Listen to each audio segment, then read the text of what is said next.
سورہ توبہ cassette number 70۔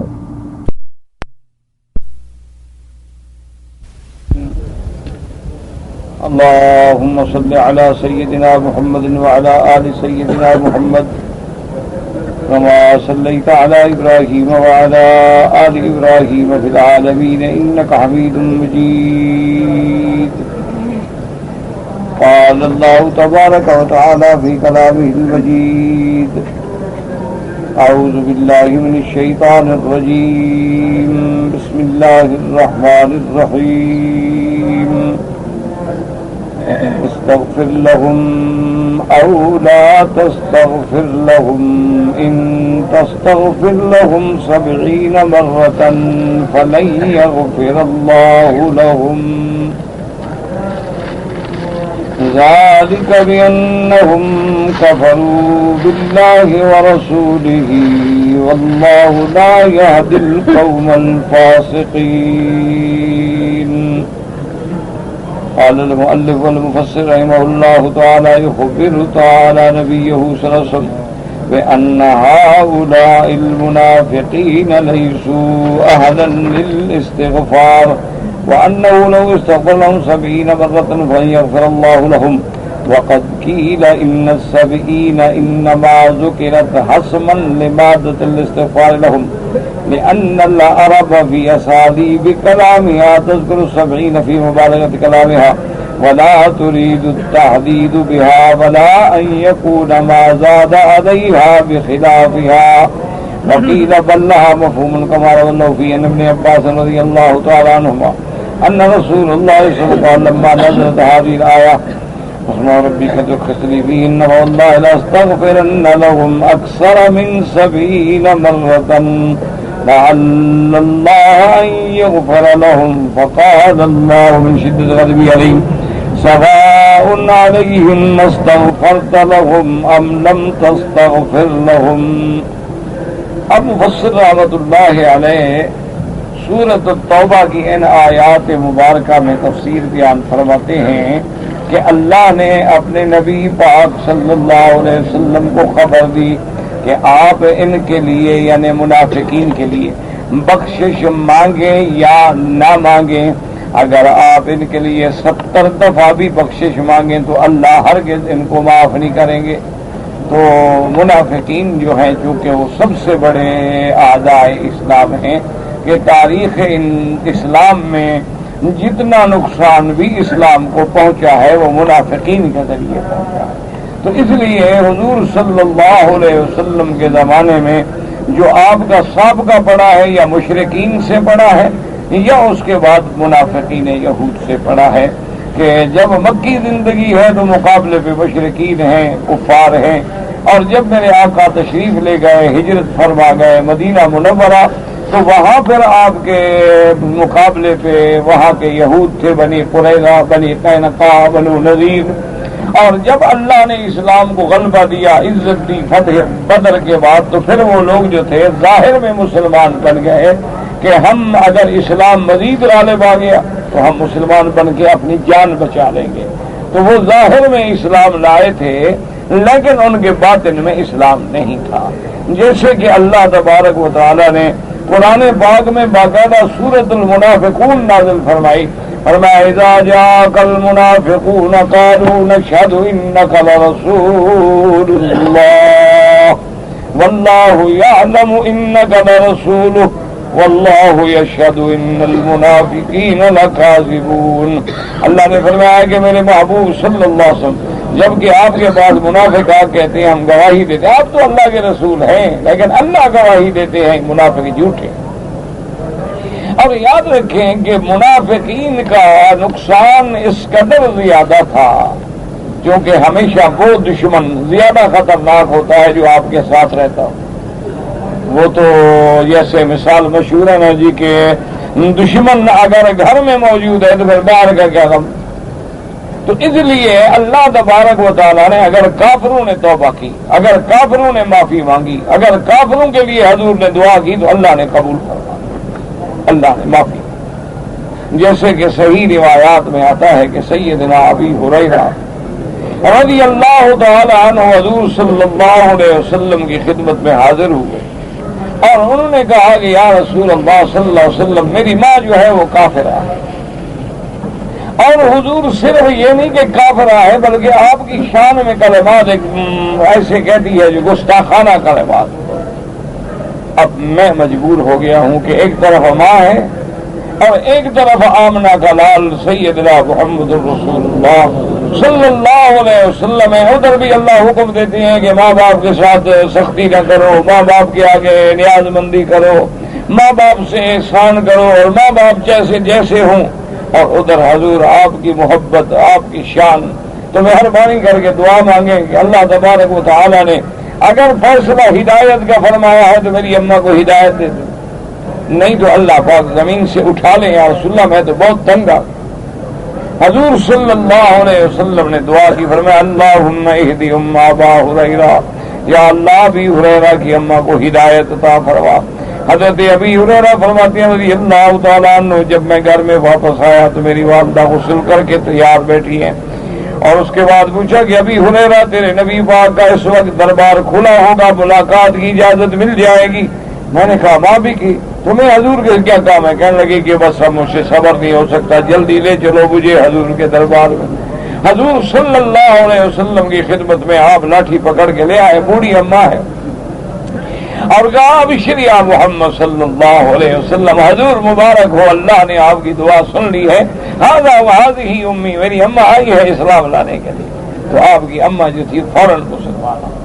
اسی طرح حضور صلی اللہ علیہ وسلم نے اسی مسجد الحرام میں جب دعا مانگی تھی حضرت عمر کے لیے تو فوراً حضرت عمر اسلام لے آئے۔ اسی طرح بہت سارے ایسے واقعات ہیں، لیکن چونکہ منافقین براہ راست دشمن محمد مصطفیٰ صلی اللہ علیہ وسلم، اس لیے بعض علماء کرام نے یہاں نقطہ بیان کیا ہے، انہوں نے کہا کہ یوں مثال سمجھو کہ ان دنیا میں بھی بادشاہ اپنے دشمن کو تو معاف کر دیتے ہیں لیکن اپنے محبوب کے دشمن کو معاف نہیں کرتے۔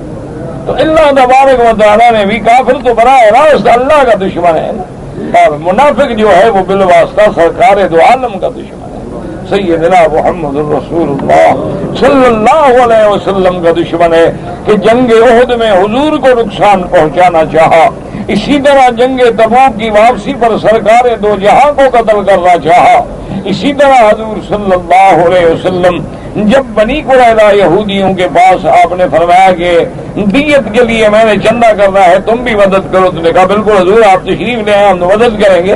تو منافقین یہود نے مشورہ کیا کہ حضور کو دیوار قلعہ کے ساتھ بٹھا دو اور اوپر سے پتھر گرا دو، ہم کہیں گے اتفاق سے پتھر گر گیا، لیکن حضور صلی اللہ علیہ وسلم کو اسی میں ہم قتل کر دیں۔ تو یہ سازش بھی یہود اور منافقین نے کی تھی۔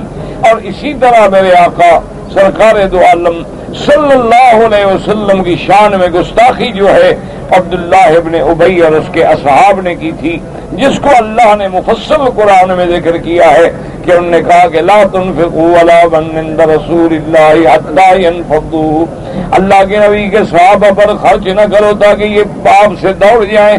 اس کے بعد کہا یقولون لئن رجعنا الی المدینۃ لیخرجن الاعز منها الاذل، کہنے لگے کہ جب ہم مدینے میں جائیں گے تو ہم غلبے والے ہیں، طاقت والے ہیں، ہم ان کمزوروں کو نکال دیں گے مدینہ منورہ سے۔ اب اس کے بعد یہ بھی سارا کردار جو تھا وہ یہودیوں کا تھا، عبداللہ ابن ابی کا تھا اور حضور صلی اللہ علیہ وسلم کے دشمنوں کا۔ اسی طرح صحیح حدیث مبارک میں آتا ہے کہ میرے آقا سرکار دو عالم صلی اللہ علیہ وسلم حضرت سعد کی عیادت کے لیے، حضرت سعد بیمار تھے، آپ کی عیادت کے لیے تشریف لائے، آپ کے ساتھ صحابہ بھی ہیں، اور حضور صلی اللہ علیہ وسلم راکب علی الحمار، حضور صلی اللہ علیہ وسلم گدھے پہ سوار ہیں، تو گدھے پہ سوار ہونا بھی سنت ہے محمد مصطفیٰ صلی اللہ علیہ وآلہ آلہ وصحبہ وسلم۔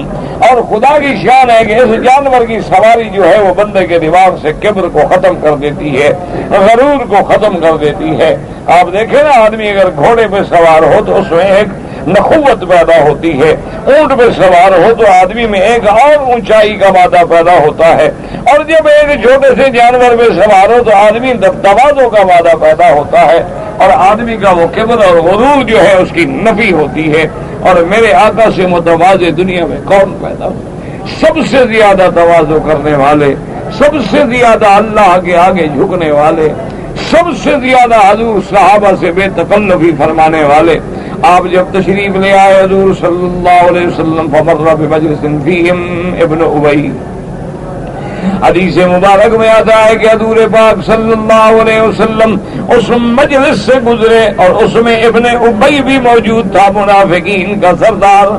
اچھا، خدا کی شان ہے کہ وہاں جب گئے مکانت ارض سابقۃ، زمین جو ہے وہ شور والی تھی مدینہ شریف کی، تو مٹی بھی اڑ رہی ہے اور گدھا کے چلنے سے بھی مٹی اڑ رہی ہے. اور ایک روایت میں آتے ہیں فبال الحمار، وہاں جا کے جب کھڑے ہوئے تو گدھا نے پیشاب بھی کیا.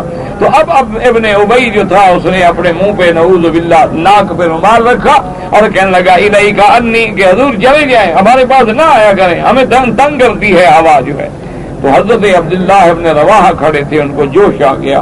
انہوں نے کہا واللہ لبول حمار نبی صلی اللہ اطیب من ریحک، انہوں نے کہا خدا کی قسم حضور کے گدھے کا پیشاب جو ہے نا تمہاری خوشبو سے زیادہ بہتر ہے. انہوں نے کہا اعتراض کرتے ہو اللہ کے نبی، اور اسی پہ پھر وہ جھگڑا پیدا ہوا. تو یہ سارے اعتراض کرنے والے جو ہیں وہ بھی منافقین ہیں. حضور صلی اللہ علیہ وسلم کے حرم محترم پہ، آپ کی زوجہ محترمہ پہ، اور اس بی بی پہ کہ جس کو اللہ نے اس دنیا میں اتنا بڑا شرف بخشا ہے کہ بعض علماء فرماتے ہیں کہ تمام بیویوں سے افضل جو ہے وہ بی بی عائشہ، اور بعض علماء فرماتے ہیں کہ تمام بیویوں میں افضل جو ہے وہ بی بی خدیجہ ہے. لیکن شیخ الاسلام ابن القیم رحمہ اللہ تعالی نے، شیخ الاسلام ابن تیمیہ رحمہ اللہ نے تو اس میں توقف فرمایا ہے، لیکن شیخ الاسلام ابن القیم رحمہ اللہ نے تفصیل بیان فرمائی. انہوں نے فرمایا کہ اگر یہ دیکھا جائے کہ سبقت اسلام، کہ سب سے پہلے اسلام میں کون آئی، تو پھر بی بی خدیجہ افضل ہے، کیونکہ سب سے پہلے اسلام لانے والی جو ہے وہ سیدہ خدیجۃ الکبریٰ ہیں، اور اسلام پہ اپنا مال خرچ کرنے والی، اپنی دولت لٹانے والی وہ سیدہ خدیجۃ الکبریٰ ہے. اور انہوں نے کہا کہ اگر باعتبار علم نبوت دیکھا جائے تو پھر بی بی عائشہ افضل ہے، کیونکہ اللہ تبارک و تعالیٰ نے کہ نبی نے فرمایا کہ جس نے دین سیکھنا ہو تو عائشہ سے سیکھ لے. اس لیے محدثین فرماتے ہیں کہ تقریباً ربع الاحکام، یعنی جتنے احکام ہیں اس کا چوتھا حصہ جو ہے امت کو بھی عائشہ سے ملا ہے رضی اللہ تعالی عنہا وارضاہا. تو اس لیے انہوں نے فرمایا کہ علم میں بھی عائشہ افضل ہے. تو یہ وہی منافقین ہیں، یہ وہی ابن ابی اور اس کی جماعت ہے کہ جنہوں نے بی عائشہ پر بھی تہمت لگا دی.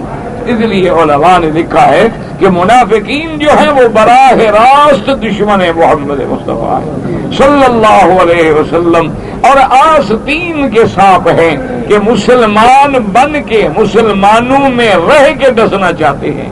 حضور صلی اللہ علیہ وسلم کے صحابہ کے ساتھ رہ کر، حضور صلی اللہ علیہ وسلم کے خادم بن کر مسلمانوں کو نقصان پہنچانے والے، جیسا کہ پچھلی آیات میں آپ نے پڑھا الذین یلمزون المطوعین من المؤمنین فی الصدقات. یہ منافق ایسے بدبخت تھے کہ یہ مومن جب خیرات کرتے تو ان پر بھی اعتراض کرتے کہ اگر کوئی مومن حضور کی دربار میں زیادہ سے زیادہ چندہ لے آتا تو کہتے اچھا دکھاوا کر رہا ہے جی، مراہن ریا کر رہا ہے. اور اگر کوئی صحابی تھوڑی سی چیز لے گیا تو کہتے ہاں بھائی اس کے بغیر تو کام ہی نہ چلتا نا، اچھا ہوا کہ تمہارا مال آ گیا ہے، اب تو سمجھو بس روم فتح ہو گیا. تو اس لیے ہمیشہ اللہ نے فرمایا کہ یہ بھی منافقین کی. تو اللہ نے بھی فیصلہ فرما دیا کہ میرے مدنی صلی اللہ علیہ وسلم، چونکہ اللہ جانتے ہیں کہ میرے مدنی صلی اللہ علیہ وسلم شفیق بھی ہیں اور آپ رحیم بھی ہیں، امت پہ شفقت فرمانے والے بھی ہیں. حضور صلی اللہ علیہ وسلم کو اللہ نے حکم دے دیا استغفر لہم او لا تستغفر لہم، ان کے لیے بخشش مانگے یا نہ مانگے، یا ان کے لیے آپ 70 دفعہ بھی بخشش مانگے تو ان کو اللہ ہرگز نہیں بخشیں گے. اب بعض علماء فرماتے ہیں کہ 70 مرتن کا معنی یہ نہیں کہ بس 70 دفعہ عدد مخصوص ہے، معنی ہے کہ عرب کے اندر اس عدد کو بطور کثرت کے استعمال کیا جاتا تھا، جیسے احاد ہوتے ہیں، عشرات ہوتے ہیں، اس کے بعد مئین ہوتے ہیں، پھر الوف ہوتے ہیں، پھر میاد الالوف ہوتے ہیں. تو یہ اعداد جو ہے کثرت کے لیے استعمال ہوتا تھا. منع یہ تھا کہ اگر آپ 70 دفعہ مانگیں یا زیادہ مانگیں تو اللہ ان کو ہرگز نہیں بخشے.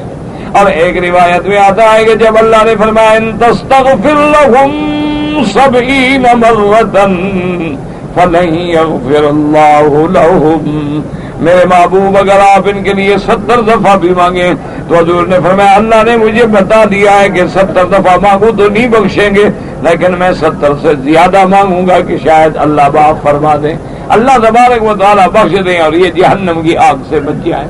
لیکن اس کے بعد اللہ نے آیت نازل کر دی، فرمایا سواء علیہم استغفرت لهم ام لم تستغفرهم، آپ ان کے لیے مانگیں یا نہ مانگیں ہم ان کو نہیں بخشیں گے. جیسے اللہ نے فرمایا کافروں کے بارے میں سواء علیہم انذرتهم ام لم تنذرهم لا يؤمنون ختم اللہ علی قلوبهم وعلى سمعهم وعلى ابصارهم غشاوة وَلَهُمْ عَذَابٌ عَظِيمٌ.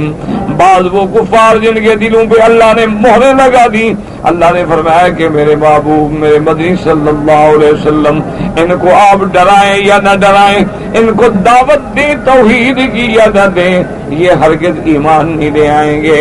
اللہ نے ان کے دلوں پہ مہریں لگا دی ہیں، ان کے کانوں پہ مہریں لگا دی ہیں، ان کے آنکھوں پہ پردے ڈال دیے ہیں، ان کو حق کا رستہ جو ہے نظر نہیں آتا، اور ان کے لیے اللہ تبارک و تعالیٰ نے بہت بڑا عذاب عظیم تیار کر رکھا ہے. اسی لیے حضور صاحب اس کے بعد دیکھیں کہ یہاں نفی جو ہے فَلَن يَغْفِرَ اللَّهُ لَهُمْ، جیسے دیکھیں اللہ نے فرمایا إِن لَّمْ تَفْعَلُوا وَلَن تَفْعَلُوا، یعنی ماضی میں بھی تم قرآن کا مقابلہ نہیں کر سکے، اب بھی نہیں کر سکتے، مستقبل میں بھی نہیں کر سکتے ہو. اللہ نے فرمایا میرا مدنی میں ان کو اب بھی نہیں بخشوں گا اور آئندہ مستقبل میں بھی نہیں بخشوں گا، ان کا ٹھکانہ جہنم ہے، یہ دشمن ہے میرے مدنی صلی اللہ علیہ وسلم. اور اس کے بعد فرمایا ان المنافقین فی الدرک الاسفل من النار، اور منافقین کو جہنم کے سب سے نیچے طبقے میں سزا دی جائے گی. اس لیے میرے محبوب صلی اللہ علیہ وسلم نے جب ابن ابی جیسے منافق دشمن اس کی موت کا وقت قریب آیا، بیمار ہو گیا، اندازہ ہو گیا کہ اب یہ نہیں بچے گا، تو ان کا لڑکا جو ہے وہ بہت سچا مسلمان ہے. حضور صلی اللہ علیہ وسلم نے فرمایا عبداللہ سے کہ تمہارا ابا اگر مر جائے تو مجھے خبر دینا، اور یہ میرا قمیص لے جاؤ اور کفن بھی اسی میں دینا، اور اس کے بعد مجھے خبر دینا، میں جنازہ بھی پڑھوں گا اور دعا کروں گا تیرے ابا کے لیے. وہ حضور صلی اللہ علیہ وسلم نے فرما دیا اب اللہ کے نبی کا قمیص ہے، اللہ کے پیغمبر کا قمیص کوئی معمولی بات نہیں ہوتی. اگر وہ یعقوب کے آنکھوں پہ لگے تو اس کی بینائی لوٹ آتی. وہ بھی تو یوسف علیہ السلام کا قمیص ہے نا، کہ وہاں بھی تو اللہ نے فرمایا اذهبوا بقمیصی ھذا فالقوه على وجه ابی یأت بصیرا واتونی بأہلکم اجمعین. حضرت یوسف علیہ السلام نے فرمایا لے جاؤ میرے قمیص کو اور ابے کی آنکھوں پہ ڈال دو، اللہ تبارک و تعالیٰ ان کی روشنی ان کی بصارت لوٹا دیں گے، پھر سارے خاندان کو لے کے آؤ میرے پاس. تو وہاں بھی قمیص یوسف ہے، قمیص یوسف کی بھی شان نرالی ہے، لیکن کہاں قمیص محمد مصطفیٰ صلی اللہ علیہ وآلہ آلہ وصحبہ وسلم تسلیما کثیرا کثیرا. جس کو حضور کا بدن مبارک لگائے، ایک صحابی فرماتے ہیں کہ حضور پاک نے میرے لیے یہاں ہاتھ رکھا، وہ بال میرے کبھی سفید نہیں ہوئے، ہمیشہ جوان رہے. حضور صلی اللہ علیہ وسلم کے ہاتھوں کی برکت تھی. حضور صلی اللہ علیہ وآلہ آلہ وصحبہ وسلم تسلیما کثیرا کثیرا. آپ نے قمیص بھی عطا فرما دیا، اور اس کے بعد جنازے کے لیے بھی آپ نے ارشاد فرما دی. اچھا یاد رکھیں گے بعض علماء کہتے ہیں کہ آپ نے قمیص اصل میں اس لیے دیا تھا کہ جنگ بدر میں جب کفار مارے گئے اور بڑے بڑے سردار قید ہوئے تو ان میں حضرت عباس بھی قید ہو کے آئے تھے جو حضور کے چچا، اور اس لڑائی میں جنگ میں کپڑے پھٹ گئے تو کسی بندے کا قمیص بھی عباس کو نہیں آ رہا تھا. تو حضور نے فرمایا کسی کا قمیص بڑا ہو تو ابن ابی نے اپنا قمیص دیا تھا. تو وہ قمیص پورا آ گیا. تو حضور نہیں چاہتے تھے کہ میرے چاچے پہ احسان رہے یا مجھ پہ احسان رہے. حضور پاک نے زندگی میں ہی وہ احسان اتار دیا. حضور صلی اللہ علیہ وسلم اس کے بعد جب جنازہ تیار ہوا, حضور صلی اللہ علیہ وسلم تشریف لائے. سیدنا عمر رضی اللہ تعالیٰ عنہ کہتے ہیں کہ میں نے سامنے آ کے عرض کیا, اور حضرت عمر کہتے ہیں خدا جانے مجھ میں اتنی طاقت کیسے آ گئی کہ میں نبی کے سامنے آ کے کھڑا ہو گیا. میں نے کہا یا رسول اللہ تو سب لے رہے حضور, اس پہ تو جنازہ نہ پڑے, یہ بدبخت دشمن ہے. حضور یہ منافق ہے, حضور یہ دشمن اسلام ہے, دشمن محمد مصطفیٰ ہے, دشمن ازواج مطہرات ہے, اور یہی وہ بدبخت ہے جس نے احد میں تکلیف پہنچائی. یہی وہ بدبخت ہے جو افک عائشہ کا ذمہ دار ہے, اور آپ اس کے لیے مغفرت کی دعا کریں. حضور نے فرمایا عمر میں نے ان کے بیٹے کو کہہ دیا تھا. تو حضرت عمر کہتے ہیں میں عجب تو میں اپنی جرت پہ حیران رہ گیا, میں نے حضور کا کپڑا پکڑ لیا. میں نے کہا حضور میں نہیں پڑھنے دوں گا. تو حضور نے کہا نہیں ہٹ جاؤ, میں نے پڑھنا ہے. اب جب حضور نے نماز شروع کی تو عمر پیچھے کھڑے ہو کہ مشورہ دینا الگ بات ہے, لیکن اب اطاعت تو کرنی. اب یہ تو ہو نہیں سکتا کہ حضور صلی اللہ علیہ وسلم کی اطاعت میں کمی کریں. تو جنازہ پڑھ لیا. اس کے بعد اللہ نے قرآن نازل فرما دیا, فرمایا ولا تصلی علی احد منهم مات ابدا ولا تقم علی قبره. اللہ نے فرمایا میرا محبوب یہ منافق اگر مر جائیں تو ان کے جنازہ کبھی نہ پڑھا کریں. ولا تصلی علی احد منهم مات ابدا, کبھی بھی جنازہ نہ. اور ولا تقم علی قبره, اور ان کی قبر پہ بھی کھڑے نہ ہو, ان کی قبر پہ بھی جا کے مغفرت نہ مانگے. تو اس لیے ہمیشہ سمجھ لیں کہ قبر سے مراد یہی قبر ہوتی ہے جہاں آدمی دفن کیا جاتا ہے, ورنہ اس سے مراد یہ نہیں ہے جیسے کہ بعض کرامیہ کو بھی دھوکہ لگا ہے, اور بعض لوگ جو ہیں دوسرے بھی ان کی دیکھا دیکھی ان کے دلائل کا شکار ہو گئے. انہوں نے کہا کہ قبر یہ نہیں ہوتی, بلکہ قبر سے مراد یہ ہے کہ مومن کا روح علیین میں ہے اور کافر کا سجین میں ہے, لہذا جہاں روح ہے وہی قبر ہے. تو یہ غلط بات ہے. قبر سے مراد جو ہے یہی قبر ہے. اسی لیے اللہ نے فرمایا کہ میرے محبوب ان پہ جنازہ بھی نہ پڑھیں اور ان کی قبر پر بھی کھڑے نہ ہوں. تو مراد یہی قبر لی گئی ہے جس قبر میں آدمی کو دفن کیا جاتا ہے. اور اسی طرح اللہ تبارک و تعالی نے قرآن میں بھی فرمایا منہا خلقناکم وفیہا نعیدکم ومنہا نخرجکم تارۃ اخری. اللہ نے فرمایا اسی مٹی سے ہم نے تم کو پیدا کیا ہے, اسی میں لوٹائیں گے اور اسی سے تمہیں اٹھائیں گے. تو مراد یہی قبر ہے جس میں آدمی ہوگا. اور اسی طرح حدیث مبارک میں آتا ہے کہ میرے مدنی سرکار صلی اللہ علیہ وسلم رحمت مجسم رحمت دو عالم صلی اللہ علیہ وسلم قبر پہ بیٹھے ہیں. صحابی کی قبر ہے. اب فرمایا سبحان اللہ, گھبرا کے صحابہ نے کہا حضور کیا بات ہے؟ فرمایا میں بھی قبر پہ بیٹھا ہوں, قبر نے پکڑ لیا. تو اس سے مراد بھی یہی قبر ہے اور اسی قبر سے ہی اٹھایا جائے گا. اور وما ذلک علی اللہ بعزیز, اور اللہ تبارک و تعالیٰ کے آگے یہ کیا چیز مشکل ہے کہ لوگ عقل لڑاتے ہیں نا, وہ جی آدمی مٹی ہو گیا, رل گیا, ذرات آ گئے, سیل آ گئی, دریا بہا کے لے گئے, پتہ نہیں کہاں کہاں زوے پہنچ گئے, پھر کیسے جوڑیں گے کہ یہ فلاں کا حصہ ہے اور یہ فلاں کی مٹی ہے اور یہ فلاں کی ہڈی ہے. یہ ہمارے لیے تو مشکل ہے, لیکن اللہ کے لیے کیا مشکل ہے؟ اللہ تبارک و تعالیٰ کی ذات کے آگے کیا مشکل ہے؟ جس نے ارشاد فرما دیا قد علمنا ما تنقص الارض منهم وعندنا کتاب حفیظ. اللہ نے فرمایا ہم جانتے ہیں, تحقیق پکی بات ہے جو ان کو مٹی کھاتی ہے وہ بھی ہم جانتے ہیں, اور جو مٹی نہیں کھاتی وہ بھی ہم جانتے ہیں. ہر چیز جو ہے ہمارے پاس لکھی ہوئی محفوظ ہے, ذرے ذرے کا اللہ تبارک و تعالیٰ کو علم ہے. تو اس لیے سمجھا کریں کہ یہ ہمارے لیے اچھا. ویسے بھی آپ دیکھیں, اب آپ انسان سامنے بیٹھا ہے, یہ خود کتنے ذروں سے بنا ہے, کبھی اسی پہ بھی غور کریں نا. انسان پیدا ہوتا ہے نطفے سے, ٹھیک ہے, یعنی اللہ نے جب بندوں کو پیدا کیا ہے, انسانوں کو پیدا کیا ہے, تو کیا ہے, ایک باپ کا پانی ہے, ماں کا پانی ہے, اور وہ جمع ہوئے رحم مادر میں قرار پکڑا, وہی نطفہ بنا, علقہ بنا, مضغہ بنا, ادوار گزرے ثم انشأناه خلقا آخر فتبارک اللہ احسن الخالقین.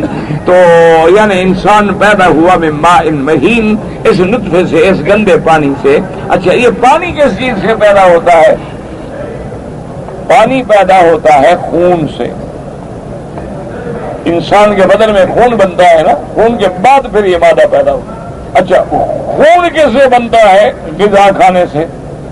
آپ کچھ کھائیں گے تو خون بنے گا نا، اس لیے کمزور ہے نا، ڈاکٹر کہہ رہے ہیں اس کو اچھا کھلاؤ پلاؤ نا، کیا کر رہے ہو، اس کو جیو رکھ دو، اچھی غذا تو کچھ کھائے گا پیے گا تو خون بنے گا۔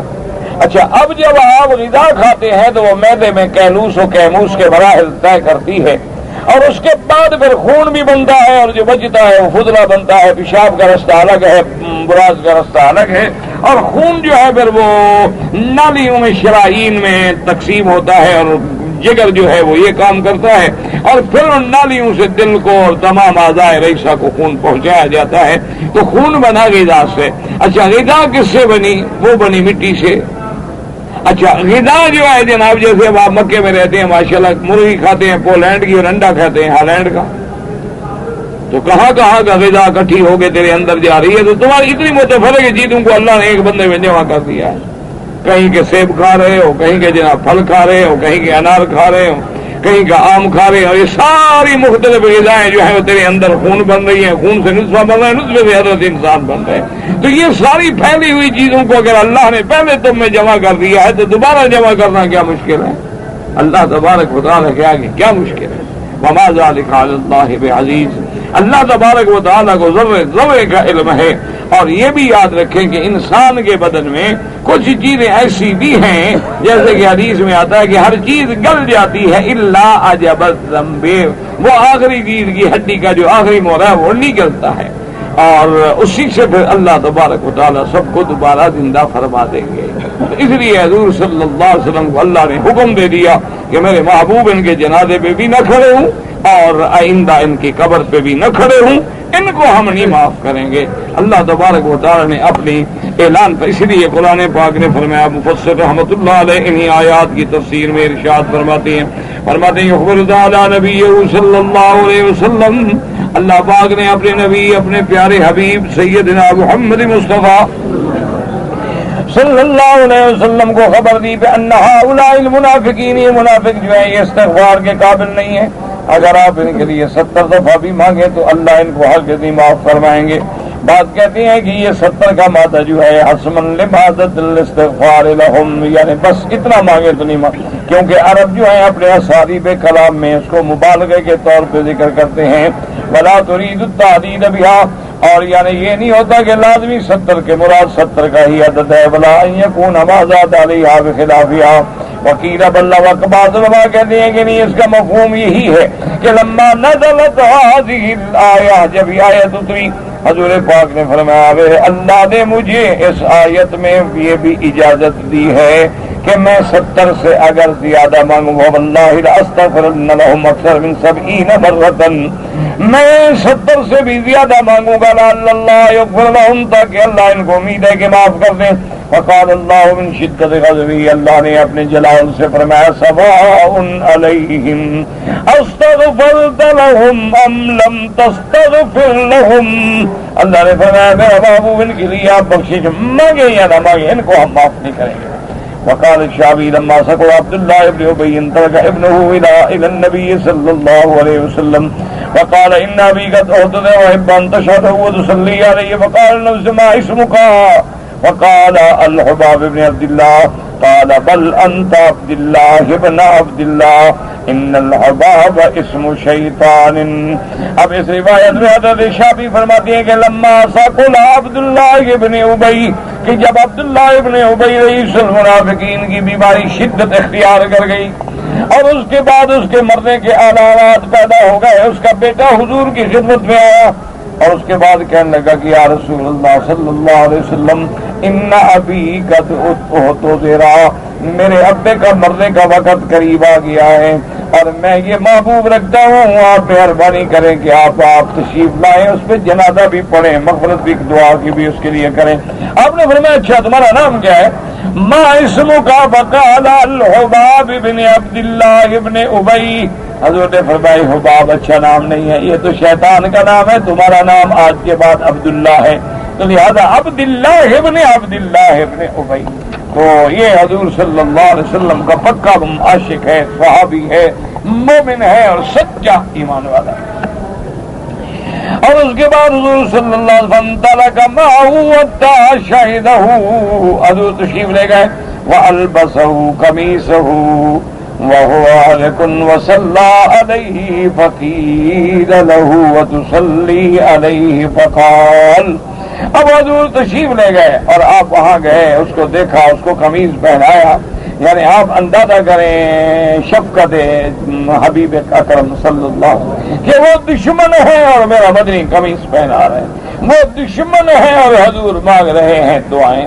یاد رکھو یہی سنت انبیاء ہے، یہی سنت مصطفیٰ ہے صلی اللہ علیہ وسلم کہ اگر دشمن تمہیں گالی دیتا ہے، توہین کرتا ہے، بھول جاؤ، معاف کر دو اور اللہ سے ہدایت کے فیصلے مانگو۔ اگر تم حضور صلی غصے کے ساتھ غصہ کرنا، یہ بہادری نہیں ہوتی، بہادری یہ ہوتی ہے کہ اپنے غصے کو قابو کر لو، اپنے غصے پہ آ کے معاف کر دو۔ جیسے کہ ایک روایت میں آتا ہے کہ حضرت حسن بیٹھی ہیں، آپ کا غلام جو ہے کھانا کھلا رہا ہے، تو اس کے ہاتھ سے پورا شوربے کا گرم پیالہ کر دیا، تو حضرت نے غضب سے دیکھا تو نے کہا ان القاذفین الغیظ، مومن کی صفت یہ ہے کہ غصے کو پی لے۔ اور تو ان کا حضرت صرف غصے کو پی نہیں، والعافین عن الناس، معاف بھی کر دے۔ اور فرمایا جاؤ میں نے بھی معاف کیا۔ اور انہوں نے کہا حضرت صرف معاف نہیں، واللہ یحب المحسنین، معاف کرنے والوں کے بعد بھی اللہ احسان کرنے والوں کو محبوب رکھتے ہیں۔ اور میں جاؤ میں نے تمہیں عذاب بھی کر دیا۔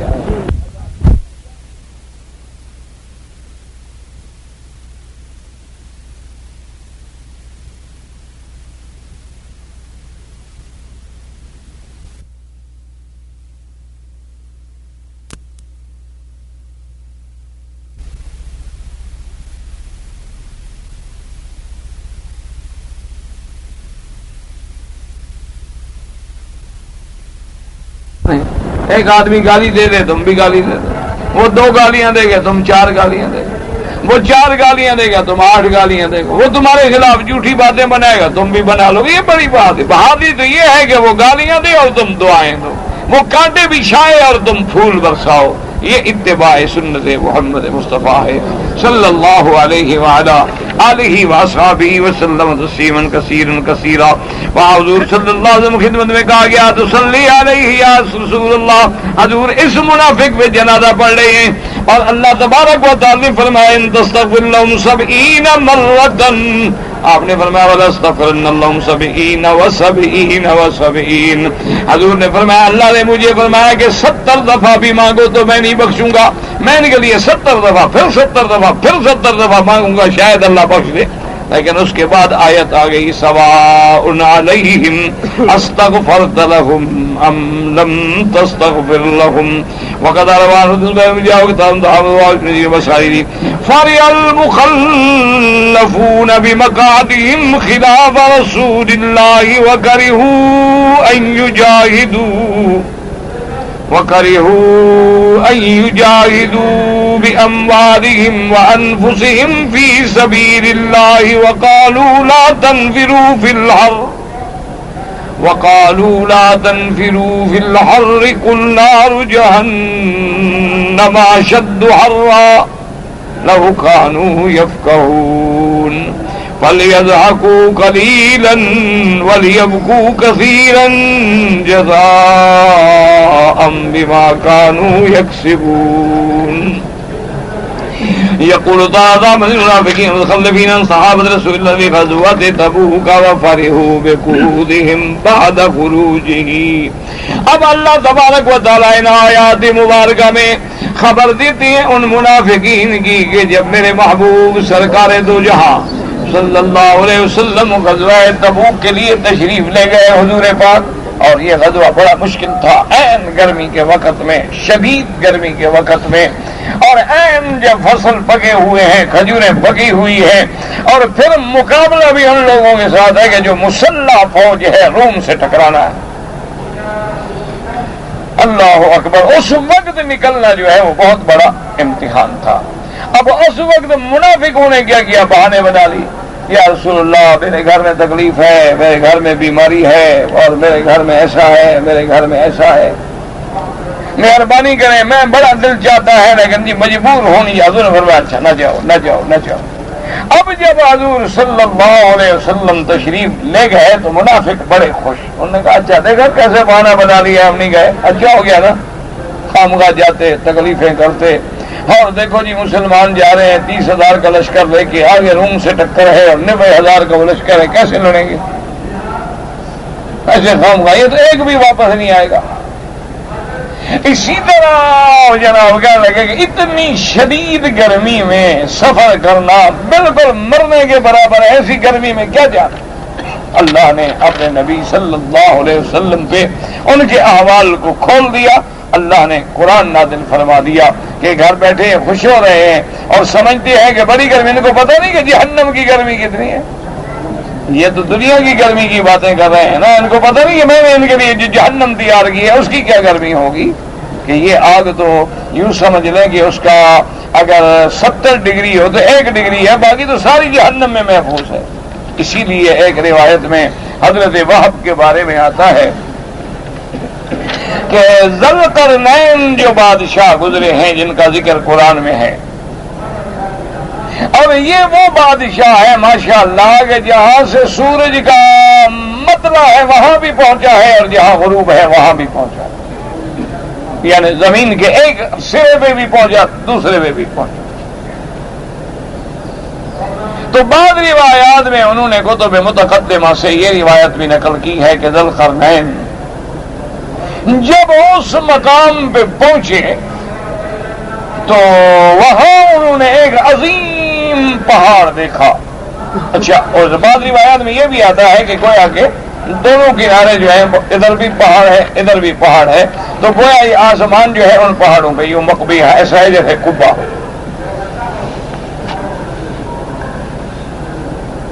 تو وہاں جب آپ پہنچے تو آپ نے پہاڑ کو مخاطب کیا، جو کہ ایسا پہاڑ آپ نے کبھی نہیں دیکھا تھا۔ آپ نے کہا کہ من تم کیا ہو؟ اس نے کہا نا قاف، میں پہاڑ ہوں، میرا نام قاف ہے۔ اور اس کے نیچے سارے چھوٹے چھوٹے چھوٹے چھوٹے پہاڑ تھے۔ آپ نے فرمایا کہ ما ہؤلاء، یہ کیا ہے چھوٹے چھوٹے پہاڑ؟ تو اس نے کہا ذوالقرنین ہذہ عروقی، یہ اصل میں میری جڑیں ہیں، میری شاخیں ہیں، میری بنیادیں ہیں۔ یہ پہاڑ جو ہے جیسے درخت ہے نا اس کی جڑیں ہوتی ہیں، تو پہاڑ کی جڑیں بھی تو پھر پہاڑ ہی ہو سکتے ہیں۔ اور اس کے بعد اس نے یہ بھی کہا کہ ما من مدینۃ الا وفیہا عرق من عروقی، کہ کوئی دنیا میں اللہ نے ایسا شہر نہیں بنایا، ایسی جگہ نہیں بنائی جہاں میری رگ نہیں پہنچی ہوئی، وہاں نیچے میری جڑ ہے۔ اور جب اللہ چاہتے ہیں کہ اس کو ہلا دیں تو پھر میں اسی مجھے حکم ہوتا ہے میں اپنی اس عرق کو ہلا دیتا ہوں۔ حضرت ذوالقرنین حیران ہو گئے، انہوں نے کہا اچھا اب دیکھو تم نے ایسی باتیں ہمیں بتائی ہیں تو ایسا کرو کہ اخبرنا عن شان اللہ العظیم، اللہ کی اور کوئی عظمت کی بات سناؤ۔ یہ بھی تو اللہ کی عظمت ہے نا، ایسا پہاڑ پیدا کریں۔ تو اس نے کہا ذوالقرنین کیا پوچھتے ہو؟ ان ورائی ارضن، میرے پیچھے جو زمین ہے نا وہ اتنی لمبی ہے کہ 500 آمن فی 500 آمن، 500 کو 500 سے ضرب دو نا، 500 سال کو ضرب 500 سال، اتنی مدت چلتے رہو تو وہ زمین ختم ہو گئی۔ اور اس میں کیا ہے؟ حضرت ذوالقرنین نے پوچھا کہ بھی اتنی بڑی اللہ کی زمین ہے اس میں کیا؟ انہوں نے کہا اس میں سب برف کے پہاڑ ہیں۔ اور اس کے بعد پہاڑ نے کہا کہ ذوالقرنین لولا، اگر یہ نہ ہوتے لاحترقت من حر نار جہنم، اگر یہ ساری برف نہ ہوتی مجھے ٹھنڈا رکھنے کے لیے میں تو جہنم کی گرمی سے پگھل جاتا۔ جہنم ایسی بلا ہے، اللہ سے دعا کرے اللہ بلا دے، اللہ تبارک و تعالی اپنی رحمت سے ہمیں جہنم سے بچا لے، اللہ ہمیں فتنہ قبر سے، عذاب قبر سے، عذاب جہنم سے نجات عطا فرما، اور اپنی رحمت کے ساتھ بغیر حساب کے معافی عطا فرما دے اور جنت الفردوس عطا فرما دے۔ جہنم ایسی بلا ہے، اسی لیے علماء نے کہا ہے کہ جنت بھی موجود ہے جہنم بھی موجود ہے، اور جنت جیسے آسمانوں میں ہے جہنم زمین میں، باقی یہ کہ ہم نے نہیں دیکھا یہ تو بے وقوفی ہے. تم نے اور کیا دیکھا ہے؟ اللہ کی ایسی قدرتیں ہیں، اللہ کے ایسے ایسے سیارات ہیں، اللہ کے ایسے ایسے کواکب وہ نجوم ہیں کہ 10 لاکھ سال کے بعد روشنی پہنچی ہے زمین تک ابھی. اور ابھی تو کتنے عوالم ہیں جن کو ہم جانتے ہی نہیں. ہمارے سامنے تو صرف ایک عالم دنیا ہے ابھی چھوٹا سا، اور اللہ کے کتنے عوالم ہیں اللہ کے سوا کون جان سکتا ہے. تو بہرحال وہ یہ روایات ہوتی ہیں. باقی پہاڑ کا بولنا یا کہنا یہ کون سا مشکل ہے؟ پہاڑ تو حضور کے ساتھ بھی بولتے تھے. حضور صلی اللہ علیہ وسلم نے صحیح بخاری شریف میں روایت موجود ہے، حضور نے فرمایا انی لاعرف حجرا بمکہ یسلم علی قبل ان بعثت. میرے آقا نے فرمایا مکے کی گلیوں میں وہ پتھر جانتا ہوں، ابھی مجھے نبوت بھی نہیں ملی تھی، میں گزرتا تھا تو سلام پڑھتا تھا. تو پتھر کا بولنا تو کوئی مشکل بات نہیں. اللہ نے قرآن میں بھی فرمایا ہے کہ بعض پتھر ایسے ہیں جو اللہ کی ہیبت سے پگھل جاتے ہیں، اور بعض پتھر ایسے ہیں جو پھٹ جاتے ہیں جن سے پانی نکلتے ہیں. اور اسی طرح وہ بھی تو پتھر ہے جو حضرت موسیٰ کے کپڑے لے کے بھاگ گیا، وہ بھی تو پتھر ہے جس میں خلیل کھڑے ہیں اور اللہ کے کعبے کی عمارت بنا رہے ہیں. اور جبل احد بھی تو پتھر ہے کہ جب اس میں زلزلہ آیا حضور نے اپنے پاؤں کو مارا اور فرمایا اسبت یا احد، احد جم جاؤ، ٹھہر جاؤ، کیوں ہل رہے ہو؟ ما علیک الا نبی و صدیق و شہیدان. تیرے اوپر ایک نبی ہے، صدیق ہے اور 2 شہید کھڑے ہیں. تو اللہ قادر ہے، اگر وہ اس زبان کو بولنا دے سکتے ہیں، اس ٹکڑے کو تو پہاڑ کو بھی بولنا دے سکتے ہیں. وہ چاہیں تو چیونٹی کو بھی بولنا سکھلا دیں اور ہدہد کو بھی بولنا سکھلا دیں.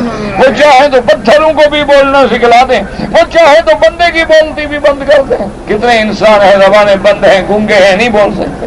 یہ ساری چیزیں جو ہیں اللہ تبارک و تعالیٰ کی قدرت ہے اور اس کا کمال ہے. تو اس لیے وہ جو منافقین تھے وہ بڑے خوش ہو رہے تھے کہ یہ ہم چلی گئے، حضور تشریف لے گئے، ہم بچ گئے، اور اس کے بعد بڑی گرمی ہے، گرمی میں مر جاتے، اور پھر مقابلہ بھی ہم نے کیا کر سکنا تھا، اور وہاں کیسے ہم لڑائی لڑتے اور کیسے ہم جاتے اور اتنی تکلیفیں بڑھتا. تو اللہ پاک نے فرمایا وَكَرِهُوا أَن يُجَاهِدُوا بِأَمْوَالِهِمْ وَكَرِهُوا أَن يُجَاهِدُوا بِأَمْوَالِهِمْ وَأَنفُسِهِمْ فِي سَبِيلِ اللَّهِ وَقَالُوا لَا تَنْفِرُوا فِي الْحَرِّ قُلْ نَارُ جَهَنَّمَ أَشَدُّ حَرًّا لَوْ كَانُوا يَفْقَهُونَ فَلْيَضْحَكُوا قَلِيلًا وَلْيَبْكُوا كَثِيرًا جَزَاءً بِمَا كَانُوا يَكْسِبُونَ. اللہ پاک نے مذمت کی ان منافقین کی جو پیچھے رہ گئے غزوہ تبوک میں. وَفَرِحُوا اور اپنے پیچھے رہنے پہ بڑے خوش ہیں. وَقَرِهُوا أَن يُجَاهِدُوا مَعَهُ بِأَمْوَالِهِمْ وَأَنفُسِهِمْ فِي سَبِيلِ اللَّهِ وَقَالُوا یعنی انہوں نے یہ بات جو ہے ان پہ گرا گزری کہ اللہ کے راستے میں جہاد کریں اپنے مال سے، اپنی جانوں سے. ایک دوسرے کو کہنے لگے لا تنفروا فی الحر، اس گرمی میں نہ جاؤ. وذلك أن الخروج في غزوة تبوك كان في شدة الحر عند طيب الظلال والثمار. اب مفسر رحمۃ اللہ علیہ فرماتے ہیں غزوہ تبوک کے جانے کا وقت ایسا تھا کہ بالکل پھل بھی پکے ہیں، گرمی بھی شدید ہے اور سائے بھی بڑے پسند ہیں. ولہذا قالوا لا تنفروا في الحر. قال اللہ تعالی لرسولہ صلی اللہ علیہ وسلم قل نار جہنم اشد حرا.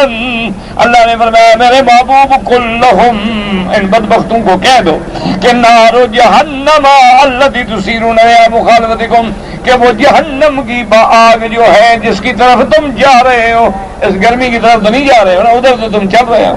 حضور کی جو مخالفت کر رہے ہو تو کہاں جا رہے ہو؟ جہنم جا رہے ہو نا. تو وہ جہنم کی آگ جو ہے اس سے زیادہ گرم ہے.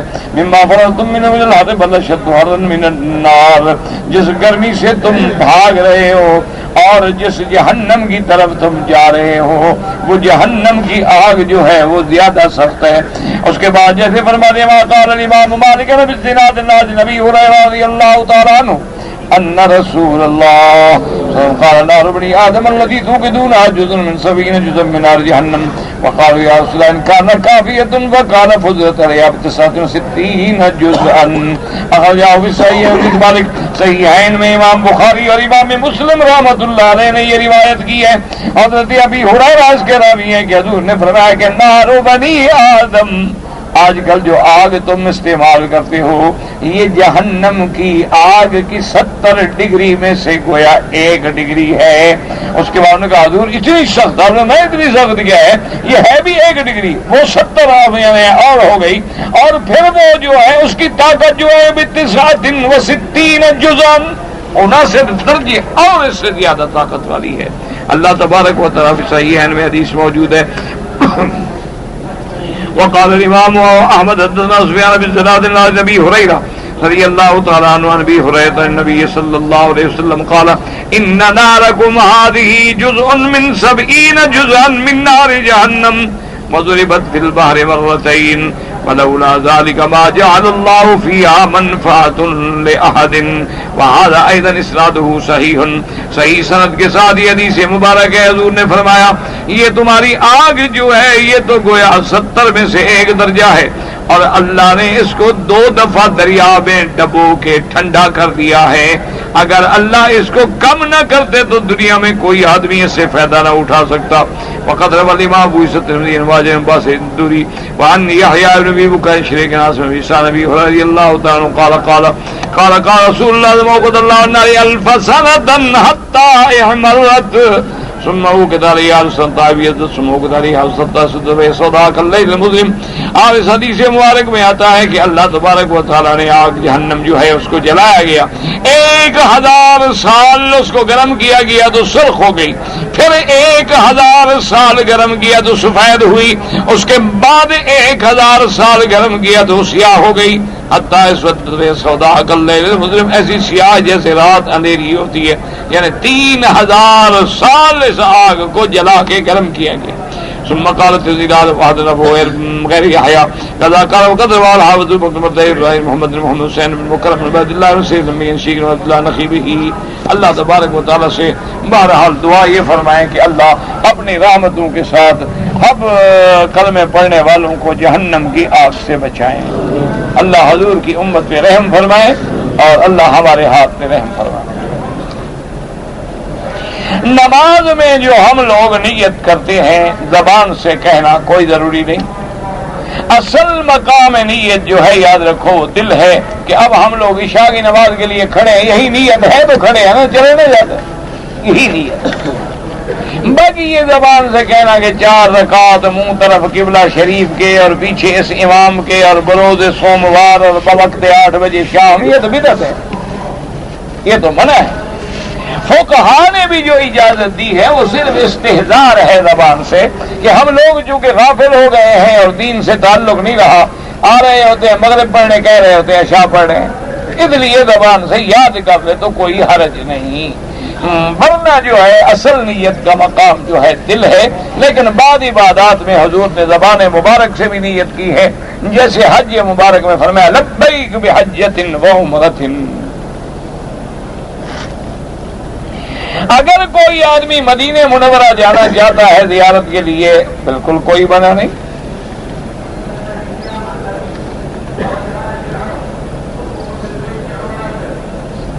ایک عورت کی جوان بیٹی ہے، اس نے ایک شخص سے شادی کی، اس بھی جوان بیٹا ہے، بہن بھائی ہیں، ان دونوں کی شادی کر سکے. مجھے نہیں سمجھ آیا، بہن بھائی ہے تو آپس میں کیسے شادی کریں گے؟ مجھے سوال نہیں سمجھ آیا آپ نے کیا لکھا ہے.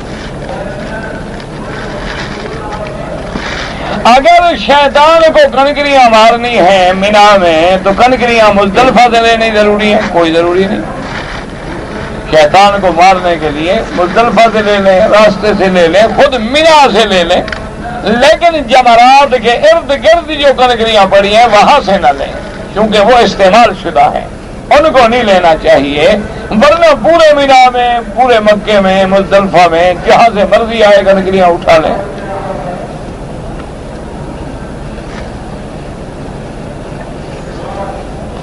وقت کے حاکم نے جب امام عادل کو، پتہ نہیں امام عادل کون ہے، مجھے تو نہیں پتا امام عادل کون ہے، قیامت سے پہلے عیسیٰ علیہ السلام آئیں گے، بالکل آئیں گے، صحیح حدیث مبارک ہے، اور احادیث جو ہے وہ تواتر کے درجے میں پہنچ چکی ہیں، اور کہ لَيَنزِلَنَّ عِيسَىٰ ابن مریم عَلَىٰ مِنَارَةِ شَرْقِيَّةٍ بَيْضَاءَ دَمِشْقَ فَأَنَّهُ يَقْتُلُ الدَّجَّالَ وَيُكْسِرُ الصَّلِيبَ وَيَضَعُ الْجِزْيَةَ. حضور نے فرمایا کہ عیسیٰ علیہ السلام اتریں گے اور مینارہ بیضاء شرقیہ دمشق پہ اتریں گے اور دجال کو بھی قتل کریں گے، صلیب کی شوکت کو بھی مٹا ڈالیں گے، اور اس کے بعد جزیہ بھی ختم ہو جائے گا. یا اسلام یا تلوار. یملأ الارض عدلا وقسطا، پوری دنیا کو عدل و انصاف سے بھر دیں گے. ثم يدفن في روضة النبی صلی اللہ علیہ وسلم، اور اس کے بعد پھر دفن ہوں گے میرے آقا محمد مدنی کے روضہ مبارک میں.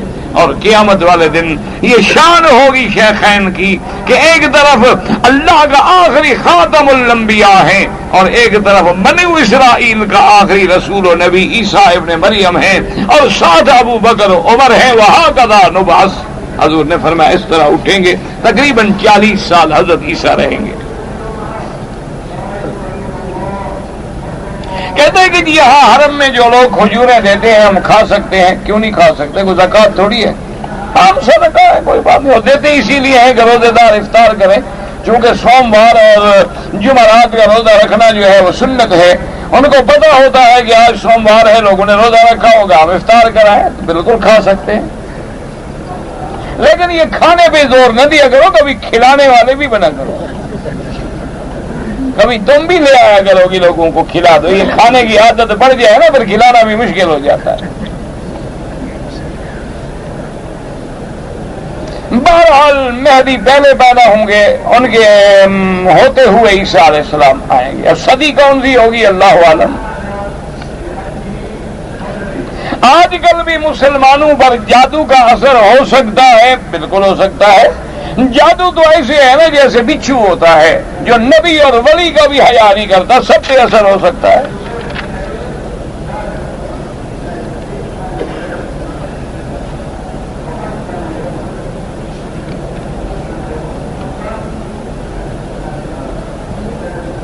اسلام سے جو خارجی کافر ہیں ان کا دباؤ کیوں کریں؟ ان کا دباؤ ناجائز ہے.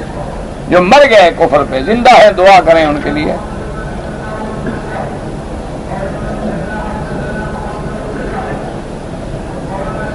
میں سونے کی فیکٹری میں کام کرتا ہوں، لیکن میرا مالک جو ہے وہ 1 کلو سونے پہ 500 ریال زیادہ سود لیتا ہے. وہ جانے اس کا کام جانے، تم تو اپنی نوکری کے پیسے لیتے ہو. لیکن کوشش کرو اللہ کو دوسری جگہ دے دیتے، یہاں سے نکل جاؤ. میرا بھائی فوت ہو گیا، اللہ مغفرت سب کی مغفرت کرے.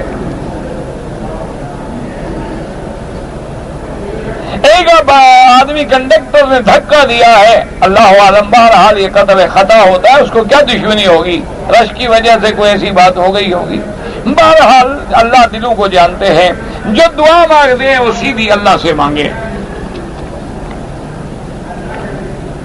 اللہ کے کعبے میں جب ہم نماز پڑھیں تو سر جو نظر سجدے کی جگہ پہ ہو، کیونکہ نماز جو ہے یہ تذلل ہے، عاجزی ہے، بندگی ہے. اور بندگی میں جتنی تواضع ہوگی انشاءاللہ اتنی زیادہ نمازیں قبول ہوں گی. گو امام شافعی رحمت اللہ علیہ کا ایک قول ہے کہ اگر کعبہ سامنے ہو تو کعبے پہ نظر ڈالے، اور سامنے نہ ہو تو سجدے کی جگہ پہ نظر ڈالے. لیکن امام ابو حنیفہ رحمت اللہ علیہ کے نزدیک ہر نماز میں چاہے کعبے کے اندر ہے یا باہر ہے، وہ کہتے ہیں سر اپنا نظر جو ہے سجدے والی جگہ پہ رکھے اور پاؤں کی جگہ، تاکہ عاجزی اور بندگی اور تواضع جو ہے صحیح معنی میں ظاہر ہو. اگر ایک عورت مدینہ منورہ سے احرام باندھ کے آ گئی اور ایام حیض آ گئے، اب 4 دن کے بعد مدینہ منورہ جانے، افضل تو یہ ہے میری بیٹی کے لیے کہ وہ یہاں رک جائے، نہ جائے. جب پاک ہو جائے غسل کر کے عمرہ مکمل کر کے مدینے میں بعد میں جائے. اگر قانون اجازت نہیں دیتا، قافلہ جا رہا ہے نہیں چھوڑتے ہیں، اسی حالت میں مدینے چلی جائے، وہاں پاک ہو جائے گی اور اپنے آپ کو احرام میں سمجھے، واپس آ کے عمرہ مکمل کر لو. ورنہ اگر ایسے احرام کھول دے گی تو ایک بکری دم دینی پڑے گی. اللہ تمام مجاہدین کی مدد کرے اور نصرت فرمائے. غار ہرا یا غار ثور میں جانا حکم بھی کوئی نہیں، لیکن کوئی جاتا ہے تو منع بھی کوئی نہیں. اگر حضور پاک بھی تو جاتے تھے نا. لیکن اگر لوگ جا کے بدعات کریں، فوٹو کھنچوائیں، وہاں جا کے نئی نئی باتیں کریں اور وہاں کپڑے باندھیں اور منتیں مانیں اور ایسی حرکات کریں جو بدعت کا ذریعہ بنتی ہے تو پھر منع ہے۔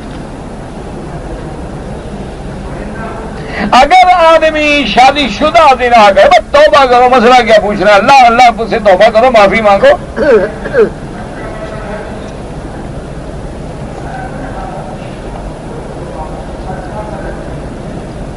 ایک آدمی امام صاحب نماز پڑھ رہا تھا، رکوع کی حالت میں سانپ آ گیا تو انہوں نے پہلے سانپ کو مارا تھا، اور کیا کرتا ہے کھڑا رہتا کہ سانپ ڈس لے۔ یہ اچھی بات ہے، تم امام ہوتے تو دیکھتے نا، تم اس وقت امام ہوتے تو میرے خیال مسجد چھوڑ کے بھاگ جاتی ہے، تو اس کی ہمت ہے، شکر ہے اس نے مار بھی دیا، پھر نماز بھی پڑھا دی، کوئی بات نہیں، ٹھیک کیا اس نے۔ سمندر پہ جانا جائز ہے یا نہیں؟ سیر شیر کرنے کے لیے نہ جائیں، کیونکہ اس کو تو جہنم کہا گیا ہے۔ حضور پاک نے اس کے سفر کی بھی اجازت نہیں دی، الا غازن حاجن، حاجی ہے، مجاہد ہے، تاجر ہے، ورنہ اس پہ زیادہ سیر کرنا جو ہے نہیں۔ یہ تو عبرت کی جگہ ہے، سیر کی جگہ تھوڑی ہے۔ اصل بات یہ ہے کہ کفر چونکہ دشمن ہے محمد مصطفیٰ کا، حضور نے فرمایا پگڑی سنت ہے، اس نے کہا سر ننگا رکھو۔ حضور نے کہا مانگ سیدھی نکالو، اس نے کہا الٹی نکالو۔ حضور نے کہا دائیں ہاتھ سے کھانا کھاؤ، اس نے کہا نہیں بائیں ہاتھ سے کھانا کھاؤ۔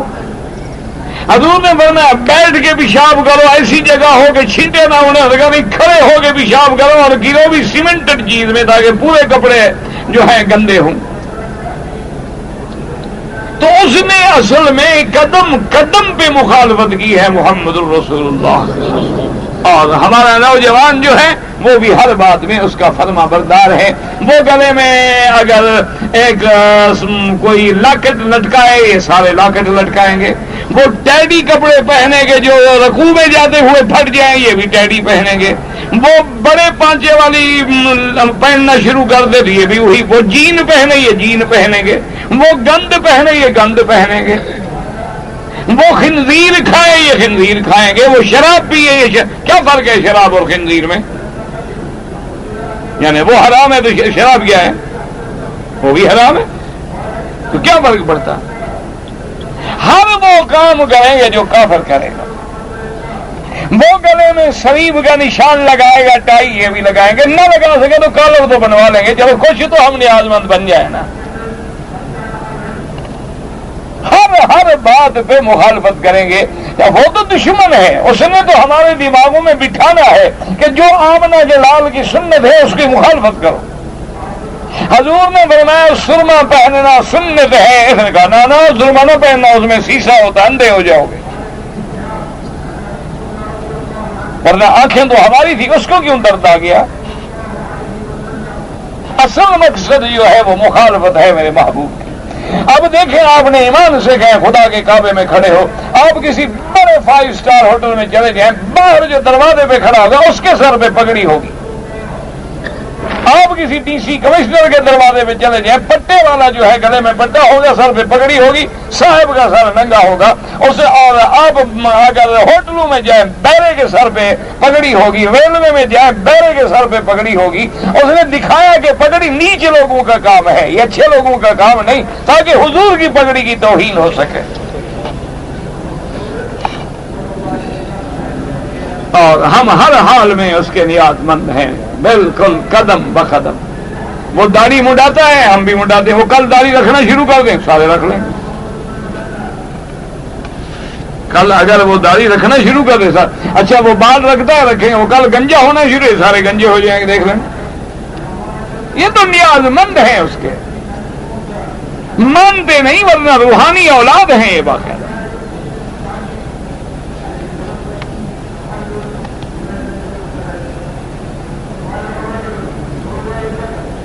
اگر ایک مسجد میں امام ہیں، اوقاف نے معین کیے ہیں، ان کے پیچھے نماز پڑھیں گے، ان کے پیچھے نہ پڑھو تو تم اپنا امام ڈھونڈو گے، کیوں نہ پڑھو بھائی؟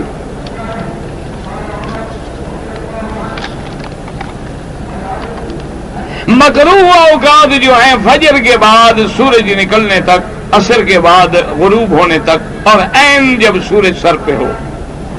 امام کے پیچھے سورت فاتحہ جو ہے، اگر ہم حنفی مسلک پہ ہے تو امام کی فاتحہ کافی ہے۔ حضور کی حدیث ہے کہ من کان لہ امام وقراءۃ الامام لہ قراءۃ، کہ امام کا پڑھنا جو ہے وہ سب کے لیے پڑھنا ہے۔ اور یہی بات واضح بھی ہے۔ اب دیکھو نا جی، اگر امام غلطی کرے اور سیدھا صاف کرے گا، ہم کریں گے نہیں کریں گے؟ حالانکہ ہم نے تو غلطی نہیں کی، ہم کیوں کریں؟ تو اس کی غلطی بھی ہماری غلطی ہے۔ اچھا، اس کا وضو ٹوٹ جائے، ہماری نماز کھڑی رہے گی؟ وضو اس کا ٹوٹا، ہمارا کیا قصور ہے؟ اس لیے اللہ نے امام بنایا اسی لیے کیا ہے کہ ہم اس کی اقتداء کریں۔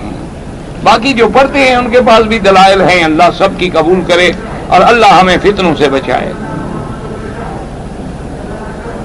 زندہ آدمی کا عمرہ اگر وہ وصیت کرے، ورنہ اپنے لیے کریں۔ اگر مغرب کی اذان کے بعد نماز تک ہم 2 رکعت پڑھ لیں کوئی حرج نہیں، لیکن امام ابو حنیفہ رحمۃ اللہ علیہ کے نزدیک افضل یہ ہے کہ مغرب کی نماز کے بعد پڑھا جائے۔ اپنا تعارف بھی کرا دیں۔ کیا تعارف کرا دوں؟ طالب العلم ہوں، یہاں رہتا ہوں، میں کوئی گورنر ہوں، کوئی لیڈر ہوں، تعارف کراؤں؟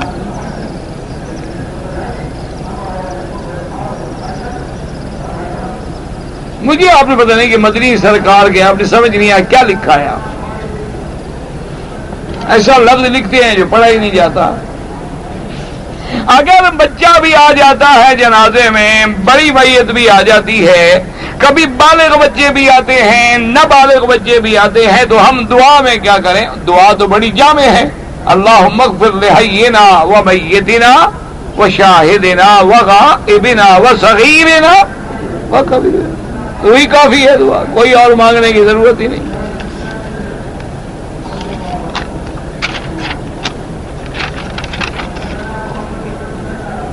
جو آدمی حادثے میں فوت ہو جائے انشاءاللہ اللہ اس کو بھی شہادت کا درجہ دیں گے، لیکن اصل شہید وہ ہوتے ہیں جو اللہ کے راستے میں جہاد میں شہید ہیں۔ ورنہ پیٹ کی بیماری سے مر جائے وہ بھی شہید ہوتا ہے، غرق ہو جائے وہ بھی شہید ہوتا ہے۔ عمرہ میں نے عرض کیا ہے کہ اگر وہ وصیت کرے، ورنہ آپ اپنے لیے عمرہ کریں اور اس کے لیے دعا کریں، اللہ پاک سے دعا کریں کہ اللہ عالم اسلام کی حفاظت فرمائے۔